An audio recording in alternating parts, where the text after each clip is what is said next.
ஆண்டவராகிய இயேசு கிறிஸ்து நாமத்தில் உங்கள் அனைவருக்கும் என்னுடைய அன்பின் வாழ்த்துக்கள். பிரியமானவர்களே, இந்த நாளிலும் இந்த செய்தியின் மூலம் உங்களோடு பேசும்படி ஆண்டவர் கொடுத்த கிருபைக்காக நன்றி செலுத்துகிறேன். உங்களோடு கூட அந்த செய்தியை பகிர்ந்து கொள்வதிலே ஒரு சந்தோஷமாக இருக்கிறது. ஆண்டவர் நடத்துவராக இந்த நாளிலும் கூட நம்ம தொடர்ந்து தீர்மானம், உறுதியான ஒரு தீர்மானத்தை கொடுத்த நிர்ணயம் அல்லது தீர்மானம் அந்த வரிசையில நம்ம செய்திகளை பார்த்து வருகிறோம். இதுவரையிலும் 6 செய்திகளை பார்த்து இன்னைக்கு நிர்ணயம் பார்த்து அதாவது நிர்ணயம் பார்ட் 7 பரிசுத்தத்தை குறித்ததான உறுதியான ஒரு தீர்மானம் அல்லது நிர்ணயம் அதை குறித்து நம்ம பார்க்க போறோம். அதுக்கு வேதத்துல ஆதாரமாக நம்ம 1 பேதுரு 1வது அதிகாரம் இதுல 15, 16வது வசனத்தை நாம வாசிச்சு அதுக்கப்புறம் நம்ம ஜெபத்தோடு கூட தியானிப்போம். பாருங்க, 1 பேதுரு 1வது அதிகாரம் 15வது வசனம். உங்களை அழைத்தவர் பரிசுத்தராய் இருக்கிறது போல நீங்களும் உங்கள் நடக்கைகள் எல்லாவற்றிலேயும் பரிசுத்தராயிருங்கள். நான் பரிசுத்தர் ஆகையால் நீங்களும் பரிசுத்தராயிருங்கள் என்று எழுதியிருக்கிறது. உங்களை அழைத்தவர் பிரியமானவர்களே, நானோ நீங்களோ நம்ம ஏதோ நாம எதேச்சியாவோ அல்லது நம்மளா ஆண்டவருக்கு வரல. ஆண்டவர் நம்ம உலக தோட்டத்துக்கு முன்பாகவே நம்மளை முன்குறித்திருக்கிறார். அவர் நம்மை அழைத்திருக்கிறார். அதனால இருக்கிறவன் எவனும் தோன்றும் முன்னே பெயரிடப்பட்டிருக்கிறான் இல்லையா? நாம் இந்த பூமியில உண்டாகிறதுக்கு முன்னாடியே ஆண்டவர் நம்மளுடைய பெயரை அவர் தான் நம்மளுக்கு பேர் வச்சிருக்கிறாரு. அதே மாதிரி அவருடைய அந்த இயேசு வேலையில அவர் அழைக்கிறார். நம்மை அழைக்கிறவர் ஆண்டவர் இல்லையா? உங்களை அழைத்தவர் பரிசுத்தராக இருக்கிறவங்களே. ஏன்னா நம்மளை தேவன் அழைத்தது வந்துட்டு அசுத்தத்திற்காக அல்ல, பரிசுத்தத்திற்காக அழைத்திருக்கிறார்.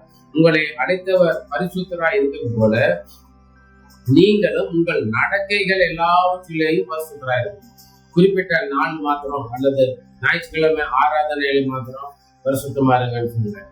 எல்லா நேரத்திலையும் எந்த இடத்துலையும் எங்கேயும் அதே மாதிரி நம்மளுடைய நடவடிக்கைகள், நம்முடைய பேச்சு, நடை, உடை, பாவனை அல்லது நம்முடைய எண்ணங்கள், சிந்தனைகள், செயல்கள், கிரிகள் எல்லாவற்றிலும் நாம பரிசுத்தமா இருக்கணும். தேவனை நாம பிரதிபலிக்கக்கூடியவர்களா இருக்கணும். பெரியமானவர்களே, உங்கள் நடக்கைகள் எல்லாம் சபையில மாத்திரமல்ல, வீட்டுல, வேலை செய்யற இடத்துல, ஆபீஸ்ல, ஃபேக்டரியில அல்லது ஸ்கூலுக்கு போகும் பொழுதோ அல்லது காலேஜுக்கு போகும் பொழுதோ எங்க இருந்தாலும் எந்த நேரத்திலும் எங்கேயும் ஆண்டவர் நம்மளை பார்க்கிறார், அவருடைய பார்வையில் நான் இருக்கிறேங்கிற அந்த ஒரு நினைவோடு கூட பரிசுத்தமா நாம இருக்கிறதுக்கு நம்மளை தயார்படுத்துவதோடு தகுதிப்படுத்திக் கொள்ள வேண்டும்.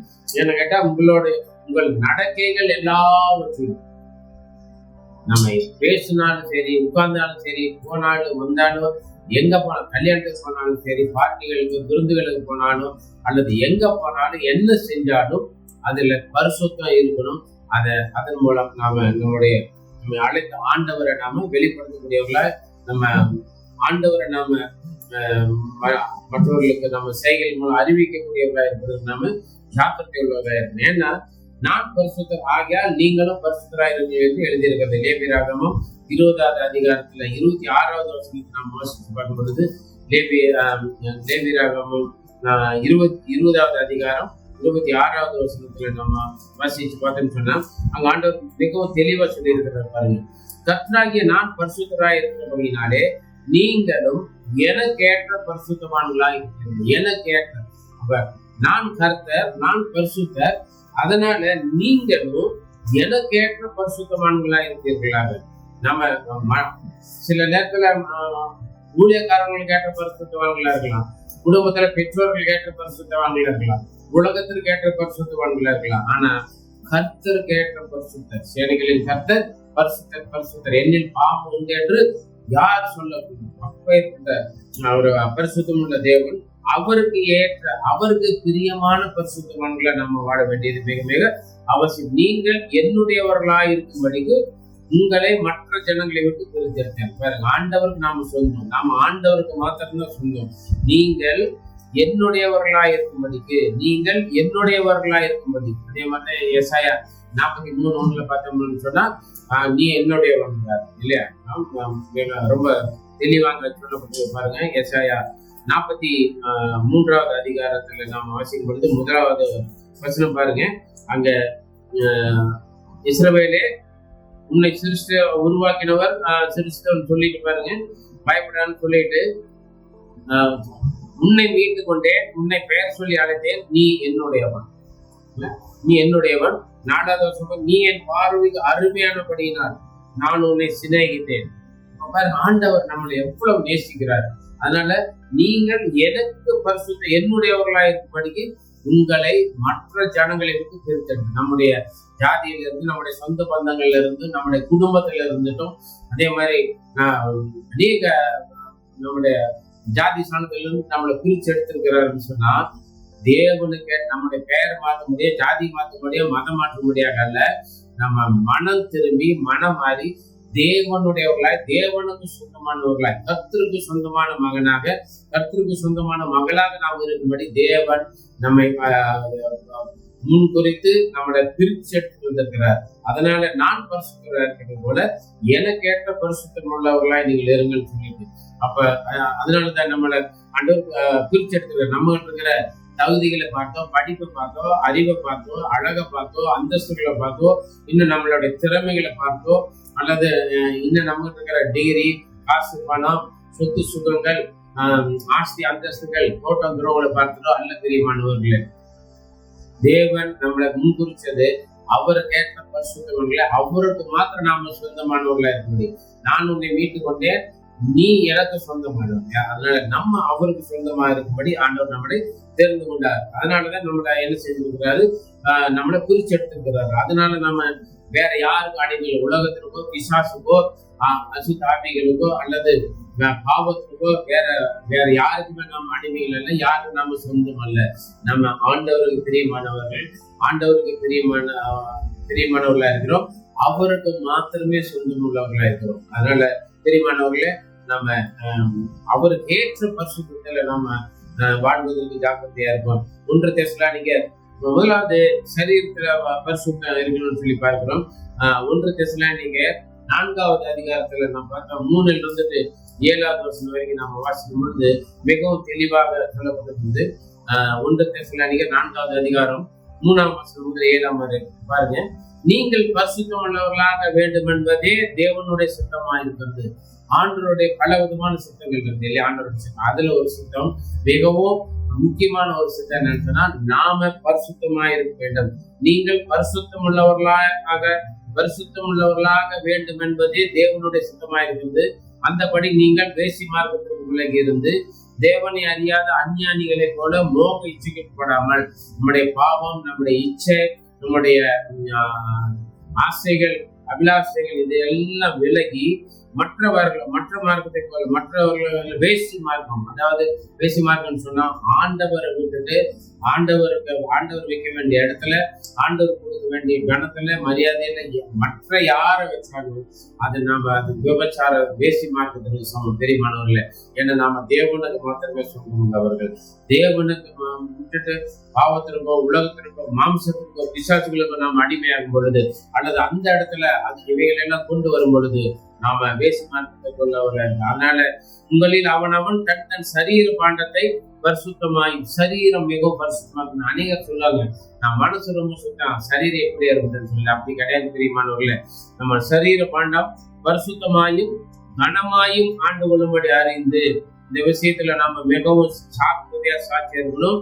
தேவன் நம்மை அசுத்தத்துக்கு அல்ல, பரிசுத்தத்திற்கே அழைத்திருக்கிறார். இன்னைக்கு அநேகர் சொல்றதுதான் இல்லையா. நம்ம ஏன்னு கேட்டா நாம சொல்லுவோம், நம்ம மனசு சுத்தம், சரீரம் எப்படி இருக்கு. நம்முடைய சரீரம் தேவன் வாசம் செய்யக்கூடிய பரிசுத்த ஆவியினுடைய ஆலயமா இருக்குது பெரியமானவர்களே. அதனால சரீரத்துல பரிசுத்தமா இருக்க வேண்டியது மிக மிக முக்கியம். சரீரத்தை நம்ம வேசி மார்க்கத்திற்கோ அல்லது விபச்சாரத்திற்கோ அல்லது சரீரத்தை கெடுக்கக்கூடிய பழக்க சுபாவங்களுக்கோ நம்ம ஒருபோதும் அடிமைகளாக ஒப்பு கொடுக்கவே கூடாது. குடி, விபச்சாரங்கள், கெட்ட வார்த்தைகள், இன்னும் அசுத்த எண்ணங்கள், சிந்தனைகள், செயல்கள், எதற்குமே நாம் அடிமைகள் இல்லாம தேவனுக்கு பரிசுத்தம், நம்முடைய ஆவி, ஆத்மா, சரீரம் முழுவதையும் தேவனுக்கு என்று பரிசுத்தமாக ஒப்புக்கூடியவர்களா இருக்கணும். பாருங்க, அதான் என்ன கேட்டா அந்த இன்னும் தெளிவா சொல்லப்படுது. ரோமர் 12வது அதிகாரத்துல நம்ம 1வது வருஷம் நம்ம வாசிச்சுன்னு சொன்னோம்னா பிரியமானவர்களே, அங்க எப்படி நாம சரீரத்தை நாம தேவனுக்கு என்று பலியா கொடுக்கணும்னு பார்த்தா, நீங்க அநேக தங்கள் வணங்குகிற தெய்வங்களுக்கு எத்தனையோ காரியங்களை பலி செலுத்துறாங்க. படங்களை பலியிட கொடுக்குறாங்க, மாலைகளை பலி செலுத்துறாங்க. இன்னும் மாத்திரமல்ல, பூக்கள், மிருகங்கள், பறவைகள், இந்த மாதிரி கோழி, ஆடு, மாடு, பன்றிகள், இப்படி மிருகங்களை பலி செலுத்துறாங்க. ஆனா ஆண்டவர் நம்மளுக்கு கேட்கிற ஒரு காரியம் நம்முடைய மனம் இல்லையா. ஒரு இடத்துல நான் தமிழ்நாட்டில் ஊழியம் பண்ணும் பொழுது ராத்திரியில நான் கூட்டத்துல பேசும் பொழுது அடுத்த நாள் வேற மார்க்கத்தை சேர்ந்த சில பூசாரிகள் வந்துட்டு என்கிட்ட விவாதிக்கிட்டே வந்தாங்க. எங்களோட சமையல்லாம் ஆடு, மாடு, கோழி அல்லது பொருள்கள், இந்த மாதிரி பழங்கள், காய்கறிகள் இதுதான் கேக்குது. ஆனா உங்க சாமி இருதயத்தை கேட்கறாருன்னு சொல்லி பேச மாட்டீங்களே, இருதயத்தை கொடுத்தா எப்படி வாழ முடியும் அப்படின்னு சொல்லிட்டு என்கிட்ட கேள்வி கேட்டாங்க. அப்புறம் நான் சொன்ன, இருதயம் சொன்னது, ஐயா இருதயத்தை எடுத்து கொடுக்க சொல்லல ஆண்டவர். இருதயத்துல ஆண்டவர் முதலிடம் கொடுத்து இருதயத்தை சுத்தமா வச்சுக்கணும். அதுக்குள்ள கவன, சூது, போட்டி, பொறாமை அல்லது பழிவாக உணர்ச்சி இப்படி எல்லாம் இல்லாம, பாவம் அந்த சூழ்நிலை இல்லாம மனசு கட்டுப்படுத்தி வாழணும்னு சொல்லிட்டு அவங்களுக்கு விளக்கம் கொடுத்து ரொம்ப நல்லா இருக்குதுன்னு சொல்லிட்டு சந்தோஷமா அவங்க ஆண்டவரை மகிமைப்படுத்தி போனார்கள். ரொம்ப அவங்க என்ன கோபப்படுற மாதிரி எல்லாம் தூண்டி பேசினாங்க. நான் பொறுமையா பதில் சொன்னதுனால, மாஸ்டர் நாங்க போதகரையா உங்களை சோதிச்சு பார்த்தோம், நீங்க உங்க மனசை கட்டுக்குள்ள வச்சிருக்கிறீங்களா இல்ல எங்க மேல கோவப்பட்டு ஆத்திரப்பட்டு வாய்ந்தவரை ஏதாவது சொல்றீங்களான்னு உங்களை டெஸ்ட் பண்ணதை நாங்க வந்தோம். நாங்க எங்களோட சந்தேகத்துக்கு எல்லாம் நீங்க பொறுமையா பதில் சொன்னீங்க, உங்களை சோதிச்சு பார்க்கலாம் நாங்க எப்படி பேசணும் நாங்க. அதனால பிரியமானவர்களை, நம்ம மனசுல ஆண்டவர் இருக்கும் பொழுது கர்த்தர் நம்மை அபரிவிதமா நடத்துவார். பிரியமானவர்கள் பாருங்க, ரோமர் 12ஆம் அதிகாரம் 1-2 வருஷத்துக்கு வாசிக்கும் பொழுது, அன்றியும் அப்படி இருக்க சகோதரரே, நீங்கள் உங்கள் சரீரங்களை பரிசுத்தமும் தேவனுக்கு பிரியமான ஜீவ பலியாக ஒப்பு கொடுக்க வேண்டும் என்று தேவனுடைய இரக்கங்களை முன்னிட்டு உங்களை வேண்டிக் கொள்கிறேன். இதுவே நீங்கள் செய்யத்தக்க புத்தியுள்ள ஆராதனை. நம்முடைய சரீரத்தினுடைய அவயங்களை நாம் என்ன செய்யணும்? தேவனுக்கு ஜீவ பலியாய், கிறிஸ்துவனுடையவர்கள் மாம்சத்தினுடைய ஆசை இச்சைகளை சிலுவையில் அறிந்திருக்கிறார்கள் சொல்லிட்டு கலாத்தியர் 5ஆம் அதிகாரத்துல நாம 18-27 நாம் வாசிக்கும் பொழுது, அங்க நாம 23 வரைக்கும் நாம் வாசிக்கும் பொழுது பிரியமன்கள் பார்க்க முடியும். ஏன்னா தேவனை விட்டு பிரிக்கக்கூடிய, தேவனுக்கு பிரியம் இல்லாத அசுத்தத்துக்கு நேராக நம்ம வழி நடத்தக்கூடிய, நம்முடைய ஆத்மாவை பரலோகத்திலிருந்து நரகத்துக்கு கொண்டு செல்லக்கூடியதான மாம்ச இச்சைகளை அதனுடைய நம்ம வெறுக்காம இருந்தா பரலோகத்துக்குள்ள பிரவேசம் முடியும். எப்ப வெறுக்க முடியும்? மாம்சத்தினுடைய இச்சைகளை, மாம்சத்தின் கிரியைகளை நாம சிலுவையில பிரியமானவர்கள். அதான் இந்த சரீர அவயங்கள், நம்முடைய கண்கள். அதனால கண் இடர்கள் உண்டாக்குனா, நீ கண் உள்ளவனா நரகத்துக்கு போறதை விட கண் இல்லாதவன சொல்றதுக்கு போ. வலது கையோ இடது கையோ காலோ எதா இருந்தாலும் சரி, அதாவது நம்முடைய சரீரத்தின் அவயங்கள் மூலம் தேவனை மகிமைப்படுத்த வேண்டும். என்று கேட்டா, நாம பேசுற வார்த்தைகளுக்குள்ள நாம நியாய தீர்ப்புக்கு முன்னாடி இருக்கணும் பிரிவன். அதனால எந்த அவயம் தேவனுக்கு பிரியமில்லாத காரியத்தை இச்சிக்குதோ, வாஞ்சிக்குதோ அல்லது செயல்பட துடிக்குதோ, அதை உடனே கண்ட்ரோல் பண்ணணும். அதை வெட்டி போட்டணும்னு இல்லை, அதை கண்ட்ரோல் பண்ணணும். கண்ட்ரோல் பண்ணி அடக்கி ஆளக்கூடிய அதிக வல்லமையை பரிசுத்த ஆவியின் இடத்துல நம்ம கேட்டுக்கொள்ள வேண்டும். நம்ம பரிசுத்தமா வாடும் பொழுது நம்முடைய மாம்சத்தின் கிரிகளை, மாம்ச சரீரமாகி அவயங்கள் செய்யாதபடி நாம் அதை மேற்கொள்ள முடியும். ஏன்னா எதுக்கு நாம கீழ்படுகிறோமோ அது நம்ம அடிமையாகும். அதனால ஆண்டவருக்கு பயப்படுவோம். உலக மாம்ச பிசாசுக்குரியவர்கள் அல்ல, நாம தேவனுக்குரியவர்கள். தெரியுமானவர்களே, கடினமான சத்தியம் தான். அந்த சீசர்கள் கேட்டா கடினமான உபதேசம் ஆயிட்டு யார் எதை கேட்பாங்கன்னு சொல்லிட்டு. தெரியுமானவர்களே, இன்னைக்கு அநேக கதை சொல்றதுல, கதைகள் கேட்கறதுல ரொம்ப இன்ட்ரெஸ்டா இருக்கிறோம். ஆனா சத்தியத்தை நாம அறிவிக்கும் சத்தியத்தை சொல்லும்போது சத்துருவங்களா நினைக்கிறோம். ஆனாலும் வேத வசனத்தை நம்ம எந்த காம்ப்ரமைஸ் பண்ண முடியாது.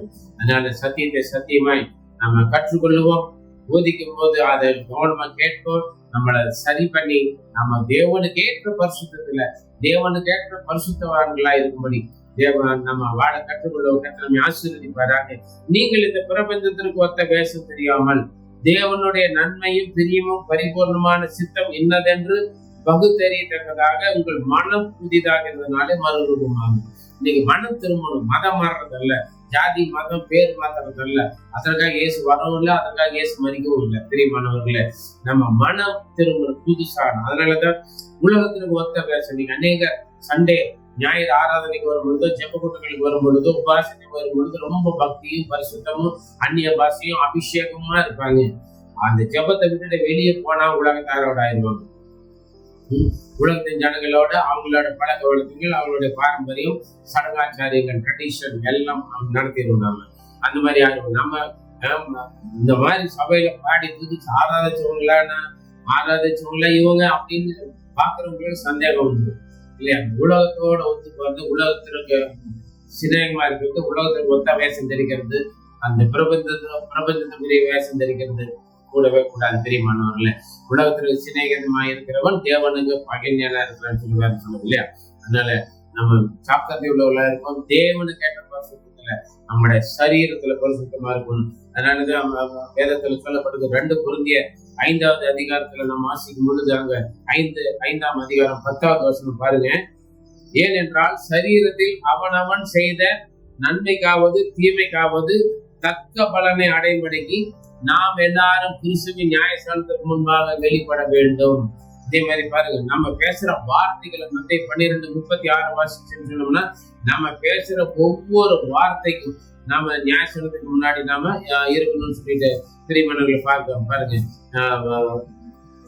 மத்தேயு 12வது அதிகாரம் 36வது வசனம். மனுஷர் பேசும் வீணான வார்த்தைகள் யாவையும் குறித்து நியாய தீர்ப்பு நாளிலே கணக்கு ஒப்புவிக்க வேண்டும் என்று கூட சொல்லுகிறேன். இயேசுவே சொன்னார், மனுஷன் பேசும் வீணான வார்த்தைகளுக்கு நியாய தீர்ப்பு நாள்ல கணக்கு கொடுக்கணும். நம்ம என்ன வேணா பேசுறோம், என்ன வேணா நினைக்கிறோம், என்ன வேணா பேசணும். அதான் சரீரத்திலே அவனவன் செய்த நன்மைக்காவது தீமைக்காவது தக்க பலனை அடையும்படிக்கு நாம் எல்லாரும் கிறிஸ்துவின் நியாயஸ்தானத்துக்கு முன்பாக வெளிப்பட வேண்டும். நாம் நிற்கிறோம்.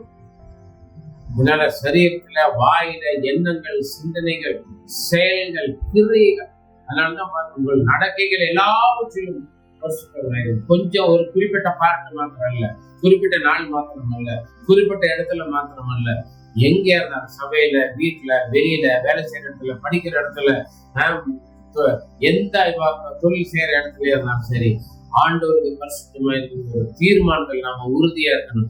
அந்த பரிசுத்தமான வாழ்க்கை நான் வாழ்வேங்கிற ஒரு தீர்மானம் இருக்கும் பொழுது நம்ம யாரும் எதுவும் பரிசுத்தத்துக்கு நம்மளை விளக்க முடியாது, மாற்ற முடியாது. பிரியமானவர்களே, அதே மாதிரி 2 Corinthians 7வது அதிகாரம் 1வது வசனத்தில் நம்ம பார்க்கும் பொழுது பாருங்க, பிரியமானவர்களே, மாம்சத்திலும் ஆவியிலும் உண்டான எல்லா அசுசியும் நீங்க நம்மை சுத்திகரித்துக் கொண்டு பரிசுத்தமாகுதலை தேவ பயத்தோடு பூர்ணப்படுத்த வேண்டும். ஆவியிலையும் ஆத்மாவிலையும் நம்ம முழுசு, உள்ளான மனுஷனும் வெளியான மனுஷன், சரீர பிரகாரமான கிரிகள் வெளியான மனுஷன். அதே மாதிரி உள்ள ஆவியில உள்ள இன்னைக்கு வெளியில பார்த்தா நல்ல பயங்கர பரிசுத்தவான்களா நீதிமான்களா இருக்கும். அநேக தங்களுக்கு தாங்களே நீதிமான்களை நினைச்சுக்கிறவங்க இல்லையா? தங்களை தாங்களே நீதிமான்களை நினைச்சுட்டு ஆலைக்கு வந்தவங்க ரசிக்கப்பட்டு போகல இல்லையா? இந்த மாதிரி அநேக பாருங்க, வெளியில வெள்ளை அடிக்கப்பட்ட கல்லறையா இருப்பாங்க, உள்ள அப்படியே பயங்கர நாத்தமா இருக்கும். அநேக கையில பைபிளா இருக்கும், வேதத்துல வாயில அந்நிய பாஷையா இருக்கும். சோத்திரம் சோத்திரம் சோத்திரம், தொட்டதுக்கெல்லாம் சோத்திரம், எந்த நேரமும் அந்நிய பாஷை பேசிக்கிட்டு இருப்பாங்க. ஆனா அதே அவங்க கோபத்தையோ அல்லது அவங்க மூடு நாம எடுத்துட்டோன்னு வச்சு மூட் ஆஃப் பண்ணிட்டோம்னா அவ்வளவுதான். உலகத்து மனுஷங்களோட மோசமா கெட்ட வார்த்தை, அடிதடி, சண்டை, பம்பு வழக்கண்டு போயிடுவாங்க. பிரியமானவர்கள், அதனால ஜாக்கிரதையுள்ளவர்களா இருக்கும். நம்முடைய ஆவியில சரீரத்தில் உள்ளான மனுஷன் உள்ளே பரிசுத்தமா இருக்கணும், வெளியில பரிசுத்தமா இருக்கணும். பிரியமானவர்களே, எபேசியர் 5வது இன்னைக்கு அநேகப்பட்டாங்க. ஏன்னா 1 Corinthians 13வது அதிகாரத்துல 1 Corinthians 3:16 17 வார்த்தைகள் நாம் வாசிக்கும் பொழுது பாருங்க, அங்க எழுதப்பட்டிருக்கிறது, நீங்கள் தேவனுடைய ஆலயமாயிருக்கிறீர்கள் என்றும் தேவனுடைய ஆவி உங்களில் வாசமாயிருக்கிறார் என்றும் அறியாதிருக்கிறீர்களா? ஒருவன் தேவனுடைய ஆலயத்தை கெடுத்தால் அவனை தேவன் கெடுப்பார். தேவனுடைய ஆலயம் பரிசுத்தமாயிருக்கிறது, நீங்களே அந்த ஆலயம். பிரியமானவர்களே, அதனால ரொம்ப ஜாக்கிரதை உள்ளவர்களா இருக்கணும். ஏன்னா நாம பரிசுத்த ஆவியானவர் வாசம் செய்யக்கூடியதான பரிசுத்த ஆலயமாக நாம இருக்கிறோம். பிரியமானவர்களே, அதனால நாம ஜாக்கிரதை உள்ளவர்களா இருக்கணும்.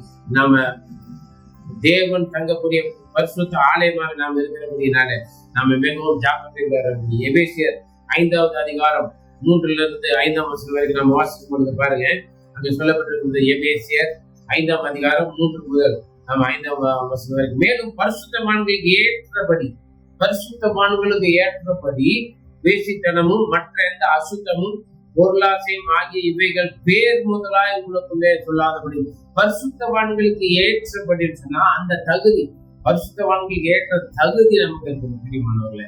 அந்த தகுதி உள்ளவங்களா இருக்கு. வெறும் பேர் இருந்தா மாத்திரம் போதாது.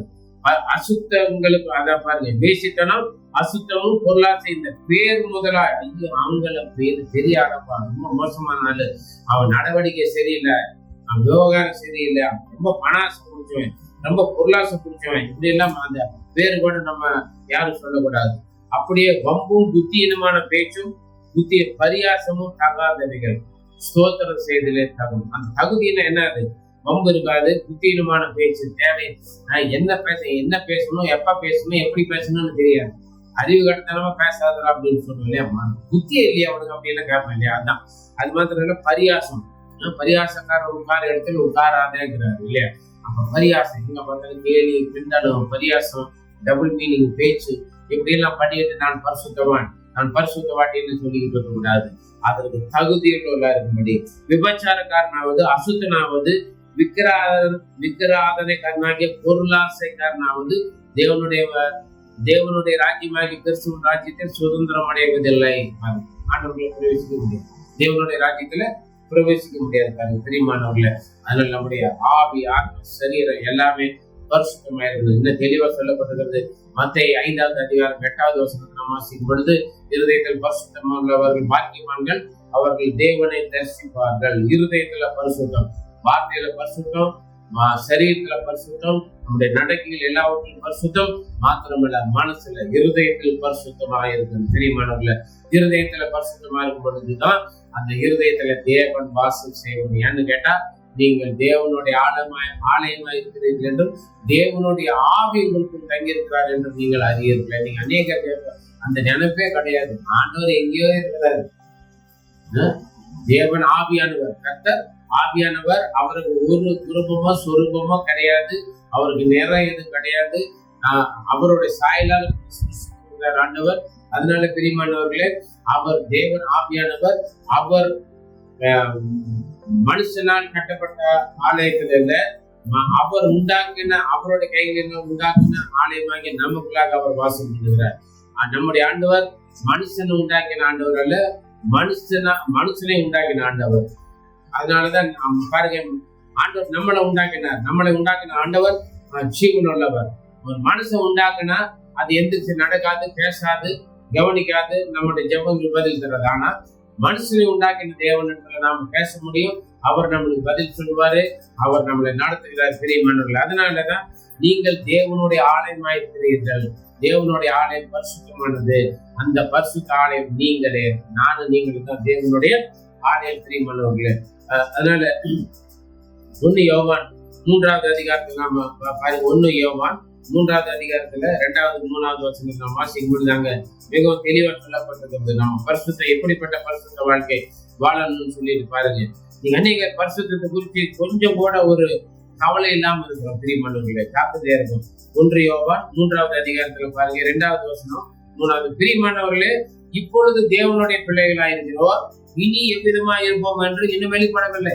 இப்ப நம்ம ஆண்டவருடைய பிள்ளைகளா இருக்கிறோம், ஆலயத்துக்கு வர்றோம், ஆராதிக்கிறோம், மனு திரும்பி இருக்கிறோம், ஞானஸ்நானம் எடுத்து திருமணத்தை எடுத்து ஆண்டவருடைய நாமத்திற்கு சாட்சியாய் செய்து கொண்டும் ஊழியம் செய்து கொண்டும் தேவனுடைய பிள்ளைகளா இருக்கிறோம். ஆனா இனி எப்படி இருப்போம் நம்மளுக்கு தெரியாது. ஆனாலும் ஆகிலும் அவர் வெளிப்படும் போது அவர் இருக்கிற வண்ணமாகவே நாம் அவரை தரிசிப்பதினால், அவர் எப்படி இருக்கிறாரு அப்படியே நாம் அவர் தரிசிப்பதினாலே என்ன செய்யணும், தரிசிப்பது அவருக்கு ஒப்பா இருப்போம் என்று அறிந்தோம். அவர் எப்படி இருக்கிறாரு அதே மாதிரி நாமளும் இருப்போம் இல்லையா. நம்ம இந்த பூமியில இருந்தாலும் வாழ்ந்தாலும் மறுத்தாலும் கிறிஸ்துக்களாக வாழ்ந்து கிறிஸ்துக்களாக மறிப்போமே. ஆனால் நம்ம அவருடைய வருகையில மேகத்துல வரும் பொழுது நாம மறுரூபமாகப்பட்ட அவரோடு கூட நாம எடுத்துக்கொள்ளப்படும் பொழுது அங்கே அவரை போல நாம இருப்பேன்னு கேட்டா, அவர் தன்னுடைய சாயலாகத்தான் என்னை உங்களை உண்டாக்கினார். அதனால பிரியமானவர்களே, அவருடைய சாயலுக்கு ஒப்பாயிருப்போம் என்று அறிந்திருக்கிறோம். அவர் மேல் இப்படிப்பட்ட நம்பிக்கை வைத்திருக்கிற எவனும் அவர் சுத்தமுள்ளவராய் இருக்கிறது போல தன்னையும் சுத்திகரித்திருக்கிறான். ஆமென், அல்லேலூயா. பாருங்க, இந்த நம்பிக்கை வருகையில நான் எடுத்துக்கொள்ளப்படுவேங்கிற நம்பிக்கை உங்களுக்கு இருக்குதா? நான் வாழ்ந்தாலும் மரித்தாலும் ஏசு எப்ப வேணாலும் வரட்டும், அவருடைய வருகைக்கு நான் ஆயத்தமா இருக்கிறேன். அவர் வரும் பொழுது நான் ரூபாந்தரமாய் மறுரூபமாக்கப்பட்டு அவரோடு கூட மத்திய ஆகாசத்தில் நான் சந்திப்பேன், அவரை போல இருப்பேன். அவர் சொல்லியிருக்கிறார், நான் வருவேன், உங்களை திரும்ப கூட்டிட்டு போவேன். நான் எங்க இருக்கிறோன்னா அங்க நீங்கள் இருக்கும்படி உங்களுக்காக ஒரு ஸ்தலத்தை ஆயுதம் எழுதுறேன்னு சொன்னார் இல்லையா? அப்ப அவர் மாதிரி அவரோடு கூட இருப்பேன்னு சொல்லி அந்த நம்பிக்கை யாருக்கு இருக்குதோ அவங்க என்ன செய்வாங்கன்னா, அவங்க தன்னை என்ன செய்வாங்க, அவங்க தன்னையும் சுத்திகரித்துக் கொள்வாங்க. அதாவது அவர் சுத்தமா இருக்கிறது போல அவருக்கேற்ற பரிசுத்தத்துல அவர் எப்படி பரிசுத்தமா இருக்கிறாரோ அதே மாதிரி தங்களையும் பரிசுத்திருக்க வேண்டி சுத்திகரித்துக் கொள்ளுகிறார். இயேசு கிறிஸ்துவின் ரத்தம் நம்முடைய சகல பாவங்கள் இன்னைக்கு நம்மை சுத்திகரிக்க இல்லையா? அப்ப அவர் மாதிரியே நம்மளுடைய வாழ்க்கையில ஒரே அடியா நம்ம பரிசுத்தமாக ஒவ்வொரு நாளும் வேதத்தை வாசிச்சு தியானிச்சு வேத வசனம் சொல்றபடி தங்களை அர்ப்பணியும். கஷ்டமா தான் இருக்கும் இல்லையா? கண்களின் இச்சைகள், கைகளின் இச்சைகள், பல காரியங்கள் இருக்கும் இல்லையா? தூண்டும் சந்தர்ப்பங்கள் சூழ்நிலையில வரும் பாவம் செய்திருக்கு இல்லையா? பாடி போயிடுச்சு. நான்லாம் என்னோட 24வது வயசுல எந்த குறையில காசு பணத்துக்கோ பதவிக்கோ எந்த இதில் சுத்தமான தொழில், நல்ல காசு வருமானம் எல்லாம் இருந்துட்டு எதை வேணாலும் அனுபவிக்கலாம், எப்படி வேணாலும் அனுபவிக்கலாம். எல்லாரும் எனக்கு பயப்படுவாங்க, யாரும் என்னை தட்டி கேட்க முடியாது. அந்த அளவுக்கு நல்லா செல்லமா வளர்ச்சி செழிப்பா இருந்தேன். ஆனா ஆண்டவர் கொண்டு வரும் பொழுது என்னை முழுவதும் என்னுடைய வாலிபத்தினுடைய நாட்களை முழுவதுமாக ஆண்டவருடைய வசனத்தின்படி கட்டி காத்து பிரியமானவர்ல அவர் நடத்துகிற பாதைகள் எல்லாம் கூட இருந்து இன்னைக்கு வரைக்கும் கர்த்தருடைய பார்வையில அவர் கேட்டு நடந்து வரும்படியான ஒரு கிருபை ஆண்டவர். இது அவருடைய கிருபை. பிரியமானவர்ல எத்தனையோ காரியங்கள் ஏற்படும், சரீர இச்சைகள், ஆசைகள், அபிலாஷெல்லாம் வரும் பொழுது எல்லாம் ஜெபம் உபவாசத்தோடு ஜெபத்தோடு வேதத்தை வாசித்து பிரியமானவர்கள தேவனை நெருங்கி தேவனோடு வாடும் பொழுது நம்ம உலகத்தின் ரசங்களுக்கு, சரீரத்தின் இச்சைகளுக்கும் சாத்தானுடைய உபாயத்துக்கும் நீங்களாகி நாம பாதுகாக்கப்படும். அவரை போலவே தன்னையும் பரிசுத்தப்படுத்திக் கொள்கிறான். பிரியமானவர்களே, அதான் அப்படி வாடும் பொழுது ஒவ்வொரு நாளும் பரிசுத்தத்தை நோக்கி நாம முன்னேறிட்டே போகும் பொழுது ஆண்டவரை நாம் கூட்டி சேர முடியும். பிரியமானவர்களே, அல்லேலூயா. அதனால வெளிப்படுத்தல் 22வது அதிகாரம் பார்த்தோம்னு சொன்னா 22வது அதிகாரத்துல 11-12வது வசனம் நாம் வாசிக்கும் பொழுது மிகவும் தெளிவா சொல்லப்பட்டிருக்கிறது. பாருங்க, அநியாயம் செய்கிறவன் இன்னும் அநியாயம் செய்யட்டும், அசுத்தமாயிருக்கிறவன் இன்னும் அசுத்தமாயிருக்கட்டும், நீதி உள்ளவன் இன்னும் நீதி செய்யட்டும், பரிசுத்தம் உள்ளவன் இன்னும் பரிசுத்தமாகட்டும்.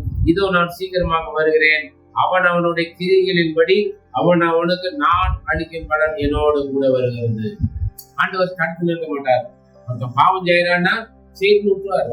இல்ல ஒருத்தன் பாவத்திலிருந்து விடுதலை பரிசுத்தமா வாழ்றான்னா அவனே உற்சாகப்படுத்தி கொடுக்க மாட்டார். ஃப்ரீடம். ரெண்டு காரியங்கள் நமக்கு முன்னாடி, நல்லது கெட்டது நமக்கு முன்னாடி இருக்குது. பாவமும் பரிசுத்தமும் இருக்குது. சொர்க்க நரகத்துக்கு போற வழிகள் நமக்கு முன்னாடி இருக்குது. அதை தேர்ந்தெடுக்கிறது நம்முடைய சுய விருப்பம். தெளிவா சுதந்திரமா நம்ம தேர்ந்தெடுத்துக்கணும். அதனால முடிவுல அதனுடைய பலன்கள் நமக்கு கொடுக்கக்கூடிய ஆண்டவரோடு கூட வருவார். ஆண்டவர் வருவாரு, அவரோடு கூட அவர் கொடுக்குற பலன்களும் வருகிறது. பிரியமானவர்கள், அதனால நாம சாக்கிரதைகளா இருக்கணும். பாருங்க, பரிசுத்தமா வாழ்வதற்கு நாம உறுதியா இருக்கணும். அநீதி செய்யறோம், நீதி செய்யறோம்னா நீதி செய்யட்டும், அசுத்தமா இருக்கணும் அசுத்தமா இருக்கட்டும், பரிசுத்தமா இருக்கணும் பரிசுத்தமா இருக்கட்டும். ஆண்டவர் இன்னும் அதிகம். அதனால பிரியமானவர்களே, நம்ம பரிசுத்தமான வாழ்க்கை நான் வாழ்வேன், என் ஆண்டவர் பரிசுத்தரா இருக்கிறது போல நானும் பரிசுத்தமா இருப்பேன்னு சொல்லி நாம தீர்மானிக்கணும். நம்ம தான் அந்த தீர்மானத்தை எடுக்கணும். அந்த எடுத்துக்கிற தீர்மானத்துல உறுதியா இருக்கிறதுக்கு நாம ஜெபிக்கும் பொழுது ஆண்டவர் நமக்கு ஒத்தாசை தருவார். பிரியமானவர்களே, நீங்க பரிசுத்தத்துக்கு நல்ல ஒரு வேதத்திலிருந்து ஒரு நல்ல ஒரு எடுத்துக்காட்டு யாருன்னு சொன்னா நம்ம யோசேப்பு தான் பரிசுத்தம். பாருங்க, ஆதியாகமம் 39வது அதிகாரம் 7ல இருந்துட்டு 12ஆம் வசனம் வரைக்கும் நம்ம வாசி தியானிக்கலாம். பாருங்க, அங்க யோசேப்பு பாருங்க தன்னுடைய தாய் தாப்பனை விட்டு சகோதரர்கள் மூலம் அங்க அடிச்சு புலியில போடுறாங்க. அப்புறம் கடைசியா புலியில இருந்து எடுத்துட்டு இஸ்மாபேலருக்கு வித்து போடுறாங்க. இஸ்மாபேலர்கள் கொண்டாந்து போத்திபாரனுடைய வீட்டுல கொடுத்துறாங்க, வித்து போட்டுறாங்க. போத்திபார் கர்த்தர் அவனோடு கூட இருந்தார். புலியில இருக்கும்போது கர்த்தர் அவனோடு யோசிப்போடு இருந்தார். ஏன்னா யூசுஃபினுடைய வாழ்க்கை பரிசுத்தமான வாழ்க்கை, தேவனுடைய சித்தம் என்னங்கிறத அறிஞ்சு அவருக்கு உபத்திரம் வந்தப்போ தனிமையாப்படுத்த நேரத்துல, விற்று போட்ட நேரத்துல, அடிமையான நேரத்துல, எல்லா சூழ்நிலைகளிலும் யோசேப்பு தன்னுடைய பரிசுத்தத்தை காத்துக் கொண்டவனா இருந்தபடினாலே கர்த்தர் அவனோடு கூட இருந்ததுனால அவன் எல்லோருடைய கண்களில் அவனுக்கு தயவு கிடைச்சது, எல்லா அவனுடைய கைகளுக்கு பிரயாசங்களுடைய பலன் கிடைச்சது, எல்லா இடங்கள்லயும் அவன் மேலான நிலைமையில இருந்து பார்க்கிற பிரியமானவர்களே பாருங்க. போத்திபார் வீட்டுக்கு வந்ததுக்கு அப்புறம் அங்க சொல்லப்பட்டிருக்கிறது 7வது வசனம், சில நாள் சென்ற பின்பு அந்த போத்திபார்ட்ட வந்தாச்சு. அதுல 5வது வசனம் பார்த்தா போத்திபார் என்ன பண்றான், தன் வீட்டுக்கும் தனக்கு உண்டான எல்லாத்துக்கும் விசாரணைக்காரனாக முதல் கொண்டு கர்த்தர் யோசேப்பின் நிமித்தம் அந்த எகிப்தின் வீட்டை ஆசீர்வதித்தார். வீட்டிலும் வெளியிலும் அவனுக்கு உண்டானவைகள் எல்லாவற்றிலும் கர்த்தருடைய ஆசீர்வாதம் இருப்பார். இன்னைக்கு ஆண்டவருடைய பிள்ளைகள் எங்க இருக்கிறாங்களோ அவங்க ஆசீர்வாதம் இருக்கும். யாரெல்லாம் ஆண்டவருடைய பிள்ளைகளுக்கு ஒத்தாசை செய்றாங்களோ அது நல்லா வச்சிருந்தாலும் சரி அல்லது போக்கத்துல வச்சிருந்தாலும் சரி, அதனாலதான் ஆண்டவருடைய பிள்ளைகளுக்கு ஒரு கிளாஸ் தண்ணி கொடுத்தாலும் சரி, யாராலும் சந்தோஷமா கொடுத்தாலும் சரி, சலிப்பா கொடுத்தாலும் சரி, விரோதமா கொடுத்தாலும் சரி, சந்தோஷமா கொடுத்தாலும் சரி, ஆண்டவர் கர்த்தர் தங்களுடைய பிள்ளைகள் அவர்களுடைய வீட்டிலேயே ஆசிரிப்பார், வெளியிலையும் அவங்க உண்டான எல்லாவற்றையும் கர்த்தர் ஆசிரிப்பார். பாருங்க யோசேப்பு 6வது வசனம், யோசேப்பு அழகான ரூபமும் சௌந்தரிய முகமும் உள்ளவனா இருந்தான். எல்லாத்தையும் யோசேப்போட கையில போத்திபார் விட்டு கொடுத்துட்டான். பாருங்க யோசேப்பின் கையில ஒப்புக்கொடுத்து விட்டு தான் புசிக்கிற போஜனை தவிர தன் இடத்துல இருந்த மற்றொன்றைக்கு தான் விசாரிக்கல. எல்லாம் என்ன செஞ்சாலும் யோசேப்பு என்ன செய்யறானோ அதுக்கு ஓகே. அந்த மாதிரி பாருங்க. சில நாள் சென்ற பின்பாடு 7வது வசனம், அவனுடைய எஜமானின் மனைவி யோசேப்பின் மேல் கண் போட்டு என்னோட சைன் என்றாள். போத்திபாரனுடைய மனைவிக்கு யோசேப் மேல ஆசை இருந்துச்சு. ஏன்னா ரொம்ப அழகான ரூபமும் சௌந்தரிய முகமும் இருந்ததுனால போத்திபாரனுடைய மனைவி யோசேப் மேல கண்ணு போட்டான். அப்ப பாருங்க, கண்ணு போட்டு என்னோட சைனின்னு சொல்லி ஒவ்வொரு நாளும் நம்ம சந்தோஷமா இருப்போம், இன்பங்களை நான் கூறிப்பட்டு சொல்லிட்டு ரொம்ப தொந்தரவு பண்ண ஆரம்பிச்சிட்டான். 8வது அவனும் தன் எஜமானுடைய மனைவியின் சொல்லுக்கு இணங்காமல், பாருங்க நல்ல சந்தர்ப்பம் கிடைச்சது தப்பு பண்றதுக்கு, பாவம் பண்றதுக்கு. ஆனா போத்திபாரனுடைய மனைவியின் சொல்லுக்கு இணங்காமல் அவளை நோக்கி இதோ வீட்டிலே என்னிடத்தில் இருக்கிறவைகளில் யாதொன்றை குறித்து என் ஆண்டவன் விசாரியாமல் தமக்கு உண்டான எல்லாவற்றையும் என் கையில் ஒப்பு கொடுத்திருக்கிறார்.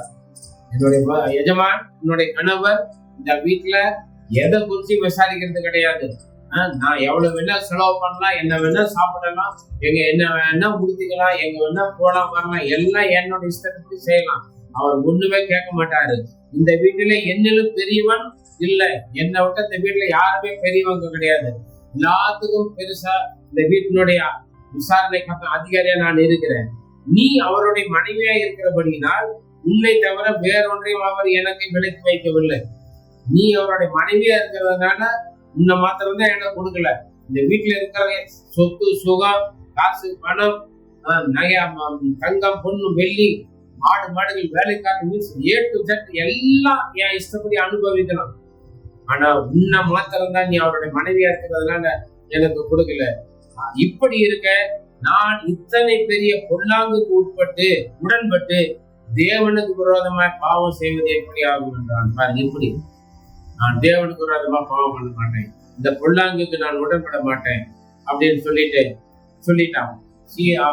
டைரக்டா சொல்லிட்டேன், உன்னோட இச்சைக்கு நான் இணங்க மாட்டேன், தெளிவா சொல்லிட்டான். பாருங்க, ஏன்னா யோசித்தல் பரிசுத்தத்தை காத்துக் கொள்ள வேண்டியதுல உறுதியான தீர்மானம், நல்ல உறுதியான நிர்ணயம் எடுத்த ஒரு மனுஷனா இருந்தபடினாலே அப்படி சொல்ல பொழுது பிரியமானவர்களே 10ஆம் வசனம் பாருங்க, ஆதியாகமம் 39:10, அவள் நித்தம் யோசேப்போடு இப்படி பேசி கொண்டு வந்தோம். டெய்லி ஒரு தடவை 2 தடவை பாருங்க, சிம்சோனை பாருங்க, அப்படியே 2-3 தடவை கேட்ட உடனே அப்படியே மனசு இதாகி போச்சு. நீ வேதத்துல நிறைய பேர் வற்புறுத்தி கேட்கும் பொழுது அப்படியே ஐயோ பாவமா இருக்குன்னு சொல்லிடுவாங்க. ஆனா பாருங்க, அல்லது பாவத்துல விழுந்துருவாங்க இல்லையா, நல்ல ஆசையா நல்ல நைஸா ரொம்ப அப்படியே இனிக்க பேசினா விழுந்துருவாங்க.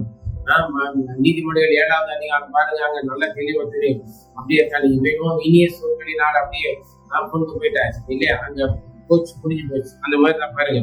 அப்ப இப்படி இருக்கும் பொழுது, ஆனால் பாருங்க நித்தம் பேசி கொண்டு வந்த பொழுதும் அவன் அவளோட சைனிங்கும் அவளோட இருக்கும் சம்மதிக்கவே கிடையாது. டெய்லி சமயம் கிடைக்கும் போதெல்லாம் தொந்தரவு பண்றான். பாருங்க, நல்ல சந்தர்ப்பம், என்ன செஞ்சாலும் யாருக்கும் தெரியாது.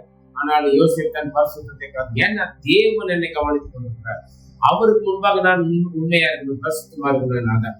11வது வசனம் பாருங்க, இப்படி இருக்கும்போது ஒரு நாள் அவன் தன் வேலையை செய்கிறதற்கு வீட்டுக்குள் போனான்.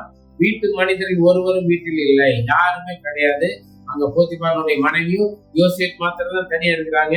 அப்பொழுது அவள் அவனுடைய வஸ்திரத்தை பற்றி பிடித்து என்னோட சைனி என்றாள், என்னோட வந்து படுத்துக்கன்னு சொல்லிட்டு வஸ்திரத்தை பிடிச்சிட்டான். அவனோ தன் வஸ்திரத்தை அவன் கையில விட்டு வெளியே ஓடி போனான். பாருங்க, கட்டியிருந்த அந்த வஸ்திரத்தை அவன் கையில விட்டுட்டு நிர்வாணமா வெளியில ஓடிட்டான். வஸ்திரத்தை விட்டுட்டு வெளியில ஓடி, நாமளா இருந்தா வெளியே ஓட மாட்டோம். நான் நிர்வாணமா போனான்னு பரவாயில்ல, வஸ்திரம் இல்லாதவனா நான் போனான்னு பரவாயில்ல, ஆனா நான் இவ கூட இருக்க மாட்டேன். இருந்தா ஏதாவது பிரச்சனை பண்ணிட்டு எனக்கு தொந்தரவு கொண்டு வந்துடும் அப்படின்னு சொல்லிட்டேன்னு செஞ்சான். வஸ்திரத்தை விட்டு வெளியே ஓடி போனான்னு பாருங்க.